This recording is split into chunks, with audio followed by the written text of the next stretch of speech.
this was pretty overdue. I think there's a lot of questions, comments, concerns that I, as a man, am willing to answer. As I've gone through this with my wife, I want to lead an example for my son to face adversity head on, whatever it looks like. Good, bad, ugly. This is a blessing to be in this spot. I'd like to thank my Lord and Savior Jesus Christ for everything I've been able to do on the field. He's been the wind in my sails, and he's my foundation in times of need. And you know, I'm excited for what's to come, and whatever chapter of my life that looks like. I've been tremendously blessed by the game of football. What narrative or narratives have been the most false this offseason, or have been out there that not bother you the most, but that you want to clear up the most? Um, Man, that's a great question off the top. I think the assumption of we had a predetermined notion of what I would be able to get in a trade value is not. There's no way of us knowing that. We were told what we were looking for, and if it was 5 first-round picks, I would have agreed. It allowed us to figure out my value across the league. Not only that, but personally, I was able to see what value I could bring to other teams and this team as well. Um, Fortunately for me, a lot of the guys I've represented um, or have represented their teams at the Pro Bowl were all there with me. Daniil Hunter, Myles Garrett, Max Crosby. I've gotten to know those guys over the last 4 years, and through that, their teams have respectfully rewarded them for the hard work and dedication and willing to win that they had for their respective teams. So that was the one that didn't sit well with me. That narrative of like, we guarantee something. That's not possible to do. And, we gave it our best, but selling myself short is not something I was planning on doing in that process. What did you say? What did you say at the top? Sorry, y'all ended a little bit early for whatever reason. I guess why did you end up coming out here wanting to do this today? A little bit transpired between me and Zach. We've tried to keep it as least amount personal as possible. But at some point in this process, it becomes personal. Being sent 30 days before mandatory camp, or however many days it is, that if I don't show up I will be fined, alludes to the fact that something won't get done in that time frame. And that, with the lack of communication post draft, made it evidently clear from my party, meaning my wife, my son, my agent, right? Like, we're talking a small group of people, um, that I had to inform that this might not work out. And that's unfortunate. I don't think it was necessary. I think we all should have hoped for the best until proven otherwise. But um, through that, other things have transpired, like the importance of me being here in OTAs doesn't seem to be respected, and I think I've carried a lot of respect. I don't mean to insinuate anything about anyone's character, um, but that was disappointing. I think that's the word of the off season. I think we gave it our all under Lou's defense, and we did fall short. And that's about being a man too, is standing up. So, good question. Do you feel the organization has your back, Trey? They've had my back since free agency originally. Coming out of New Orleans with a lot of question marks around my name. So to say they don't have my back is not true. I think they do. Uh, I think they've done right by their own perspective. My perspective, unfortunately, is a little different. Trey, Are can you we start considering? with I guess it was 2023, one of the main questions that when people talk about your situation with the Bengals is some of the questions that people have is what went into your decision to sign that 1 year extension if your long-term goal was to get um, a long-term deal here? So a little bit of what's happening now foreshadows that year. Um, I had that offer for months before I agreed to it. It wasn't something that I rushed to the altar. It was something that aligned with my family's goals at the time. It gave us a little bit of ability to plan our family, another year to see where I'll be. And that aligned with the goals that I had for my career here in Cincinnati. So, and with the fact that the Bengals never did that before, I carried that as respect as well. And I knew that if I outplayed that, the same respect will be given as it continues. So that is something that would have happened anyway. I think if I did not take that deal, we're talking franchise tagging the 30-year-old, right? That's the magic number. That would be more me than another player coming off the two back-to-back seasons. If I did not take an extension, I doubt I would be able to walk away in free agency free. Why did you and your why did Go ahead. When was the last time that any numbers between your side and their side were exchanged? Oh, that's a difficult question too, right? Because it goes on like the meetings that we've had prior to, right? I have a tremendous amount of respect for the ability to be in meetings with them behind closed doors, and what was conveyed of the vision of what I would be in this organization would be if I continued to play at the level I am, that the door would be open to continue long-term discussions about contracts. So it's it's one of those things that we're just not seeing eye to eye on the structure. It seems that a shorter deal is something that they are pushing pretty hard. That puts us in the same place I was in 2022, where I have to renegotiate the next year, because if goals are the same and playing at a better level than I did last year, then next year we're just kicking the can down the road.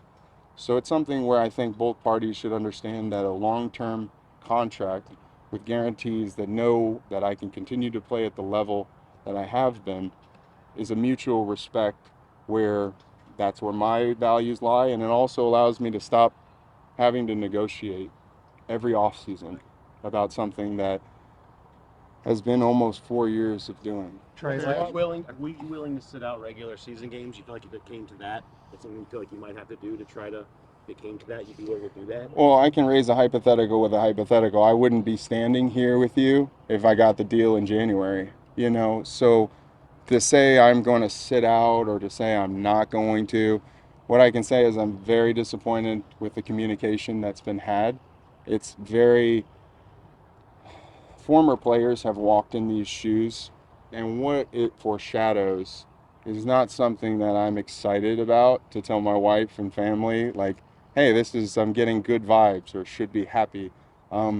Those comments stink, you know, and you know, that's what makes this place so special, is that they watch me every day.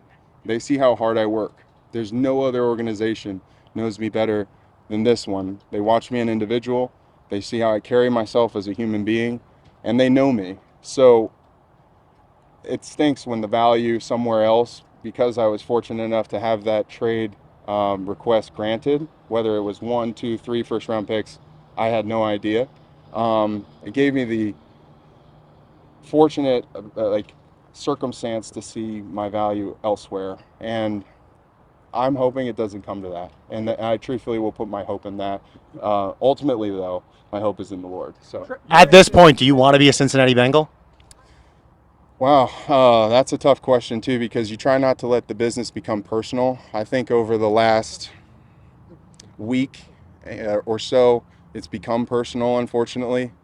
You know, and when there's a lack of communication in any relationship, if it's a business or a personal relationship, lack of communication leads to animosity, and that leaves my narrative only to me with no clear direction. So the lack of direction, the lack of communication is leading to things that are allowing me to think about what's going to happen more than how great they have treated me over the last 4 years. Because let me say, my son was born, I've said it to everyone, my son was born right up the road. My wife worked at the Cincinnati VA. This is my home, and I wrote that yesterday. It's home. And unfortunately for myself, I have to deal with that kind of dilemma in my own, finding out business and personal. Because on the one hand, you see OTAs and you smell the grass, and it's football. And man, I'd be lying if I said I didn't love it. And on the other hand, there's a proper time for that, and there's a lot of things that have to change before that happens. A quick follow-up to that. You talked about how the narrative in your statement yesterday. Why have you made the choice to go to the national media to talk about your side of things? I think a lot of players in the past have been silent or didn't stand on values where telling the truth will set you free. It's a value my parents raised me with when I was young. As a follower of Christ, the truth is the way. And so to have these tough conversations and say the truth, right? I'm a Floridian. So there's unprovoked shark attacks and there's provoked shark attacks. And the comments that are being made, right? Whatever happened at the combine, whatever happened at the owners' meetings, and the text I got yesterday, this is not something where I'm just twiddling my thumbs thinking, oh, how can I get the next one up? Um, most of the teammates will agree.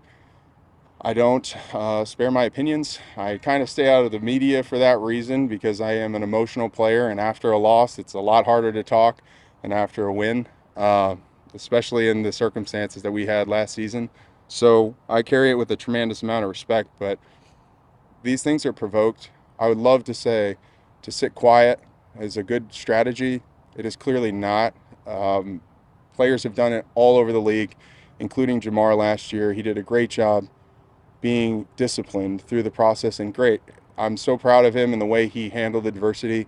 I can't speak enough volumes, but he deserved a contract last year, he deserves it this year, and he deserves one in 5 years. I So guess to follow up on that, how frustrating has it been watching T and Jamar get their deals while you're sitting there waiting for yours? And why do you think that there was more emphasis on those two getting done over you? I think, for one, love, right? I love those guys. I want every player on this team to get their value, and I believe that's fair. I think what they agreed on in their own personal walks is up to them, but them going before me or after me is not something I'm frustrated about. I think if we all can fit, that's the ideal circumstance. I was the one that took the approach of saying, if we don't fit, I'm willing to help the team win in any way, shape, or form. And sometimes there's not fits. And if that's me, so be it. I'm willing and able to work. I love to work and I look forward to it. But there's no animosity for guys. And the reasoning behind it is probably they have the best quarterback on the planet to spin the ball. So I'd prioritize receivers myself. It is almost like building a fantasy dynasty. Do you ever You mentioned wonder? personal a few times, that's become personal. At what point in the process did you start to feel that way? Was it the mini camp fine text or whatever that happened, or when did it go from business to personal? Well, circumstances changed post draft and prior to, right? And I think I alluded to that a little bit. So they're starting to change very openly. Conversations are being had, like, even to be here today. This is something I felt to do as a man. It has nothing to do with slighting any organization or slighting any of my players. This is something where I know there are questions around my name that need addressing. And as a man, I hope my son looks at this and says, well, I addressed it. You wear your lumps, right, wrong, or indifferent. You move forward and you grow and try to be more like Christ every day. And I need to work on patience. That is something that's clearly evident in my life. And through this, I am able to massage what Trey Hendrickson, the person, has to get better at through this process. So I'm incredibly grateful for the circumstances, not only to glorify the Lord with my play, to have a platform to speak on the behalf of the other players that have gone through this or similar circumstances, to bring light to some of those things and do it in a respectful way, because it's very hard not to take it super personal because we play an aggressive game. Are Do you you think hoping, it's are you hoping to meet with the front office while you're in town? Is that I know Sam Hubbard's foaling event is going, so if you guys don't show up and you were here, that's not a good look. So I'll see you guys there on Thursday. But I'm the 7 o'clock bracket, so let's get there. But truthfully, that was a part of me coming here. Congratulations to him and Jess for getting married. I wish them nothing but success in the next chapter of their lives. I mean, tremendous people. But to follow that up, this was something that happened very quickly. Same thing with the trade, same thing with the comments. These aren't something that I meditated on. It's something that I talked to my wife about it, we prayed about it, and we addressed these things as Hendricksons. And she's fully supporting me in the direction we're going and telling the truth in the tough questions. So do you see this as a gesture towards the team and your teammates being out here that you still want to stay here? I can't control the narratives, right? I think that's one thing I've found through this whole process is the way I feel is not being conveyed, right? Like, I definitely am disappointed. I definitely love Cincinnati. So it's just this weird a dilemma, right? And I think players go through it a lot more often.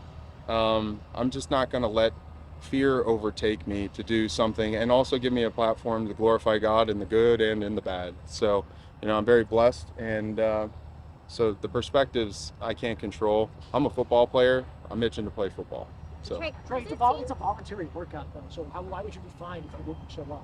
How would that work? It's the voluntary. fines that were communicated with me were talking about mandatory minicamp. Okay. That's why I said there was about 20 days until then. I didn't understand the purpose behind shooting me a text. We should have gone 25 days. But again, we can go through the process. I probably would have been upset a day before, an hour before, or 60 days ago. So I don't think there's any way that would have went well. So um, that was the unfortunate reason I'm here. Who communicates Did you that? regret your Do you steps?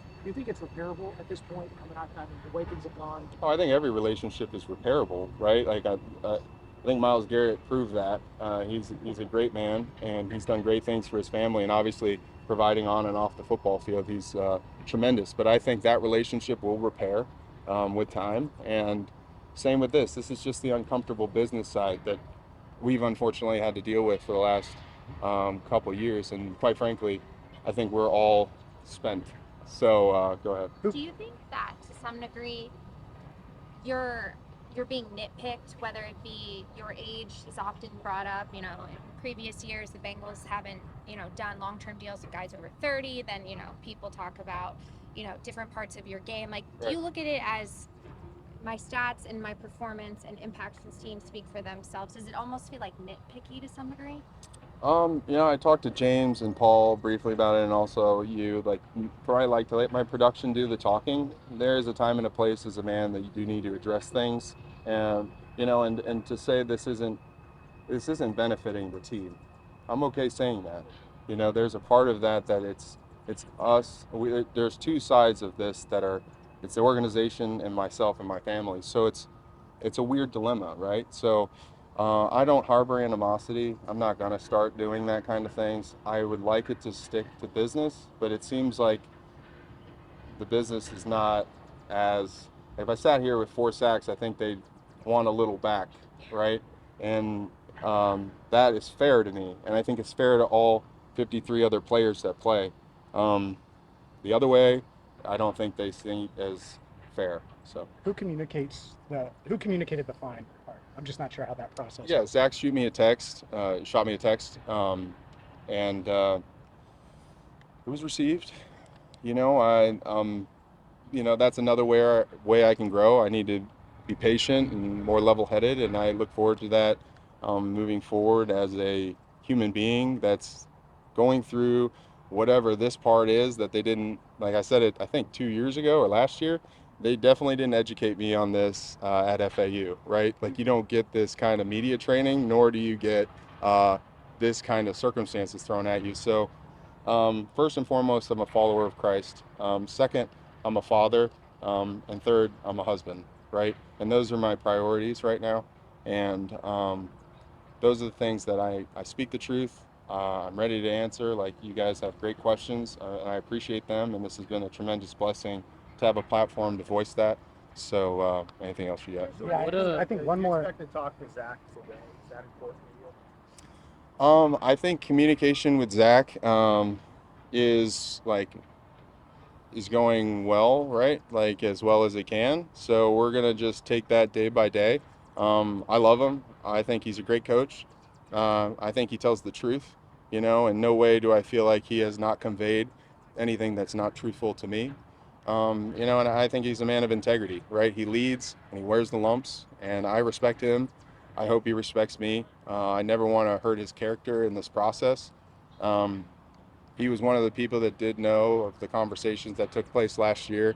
And I look forward to those kind of things being resolved. Um, and that's what I meant by, like, people have gone through this before, right? And we're just not agreeing on some parts of what was communicated because there weren't verbal numbers that could forecast what Max Crosby, Myles Garrett, and Danielle Hunter are getting. So having that conversation in July of 2024 does not forecast May of 2025. So yeah, can What you gets shed more this- light on that, on what was communicated last year. It sounds like Right. they wanted to say, I'll next get year it. we'll give you a market deal, and then the market changed. Right. Is that- It wasn't even to that point, and credit to a well-run organization like the Bengals. There were nothing in stone, right? And they have the ability to say they've done right by me, and that's okay with my family. If that's the way it goes, so be it. I'm not going to apologize for the rates of the defensive ends being paid in the National Football League. Um, I also think it should be celebrated that talent has made its way into Cincinnati. Multiple places, linebacker, offensive line, wide receiver, quarterback. I mean, there's no place that doesn't have a stud, including BJ Hill, so he's incredible. So those are the kind of conversations that took place, which was basically go do it, you know, play it out, we'll take care of you. And that's the cliff notes of it. It's not a direct quote, nor do I plan on quoting them in any way, shape, or form. It's just disappointing being on the other side of it and seeing where we are now, taking on that risk and trying to lead the 27th best defense in the country to win a Super Bowl. So. Trey, is What there gets any us- way in your mind, Trey, that you would play this year on your current contract and just play it out? Is that even you would even consider? Is that an No. option? No. Trey, with the contract you're looking for, do you think there's anything you can do to get the Bengals to change their mind on what they'd be willing to offer? I think if I haven't put the work in and showed who I am as a person on and off the field and as a player on the field and off the field, how I conduct myself. Another disappointing thing is I don't get to see Hobbs walking through the building and lifting this off season. That's a part of walking the Cincinnati Nature Center, walking the zoo with my wife and son, creating memories in the place that I've able to produce for my family. Those are the things that people aren't writing about, right? Like those are the things I miss. The people that have accepted me as a Floridian into Ohio, that's special stuff, and it's disappointing. Trey, just to clear it up, because I know next time we get to talk to you, do you anticipate participating in mandatory minicamp and or training camp without a baby? Right, that's a great question. I don't have predictive analysis. I've been hoping for the best through this entire process. The only thing that alluded to fines in my book was the text I got yesterday from Zach. That was the first time that I knew fines are there. I mean, we clearly saw that on multiple fronts since I've been here. So fines are a part of the NFL, right? And we'll take them as they come. I thought this was a little early to talk about fines personally with how I've conducted myself in protecting the organization, right? The place that's allowed me to provide for my family and play football in the National Football League. I was inactive in New Orleans, was a special teamer in New Orleans. I was a starter here in Cincinnati, and I was a Pro Bowler here in Cincinnati and an All-Pro. I have done every bit of the National Football League from the top down. I was on the bubble in 2019. You can look up articles in New Orleans that I was one of the 5 players that might not make the roster. So I'm incredibly humbled to stand before you guys and talk about potential extensions and things like that. And that's the part that's disappointing is hard work works. And I'm a firm believer in that. And it's disappointing. Just to clarify, did Zach's text come before or after your statement yesterday? Before. Thanks, Trey. Thank you, Trey. Trey. Appreciate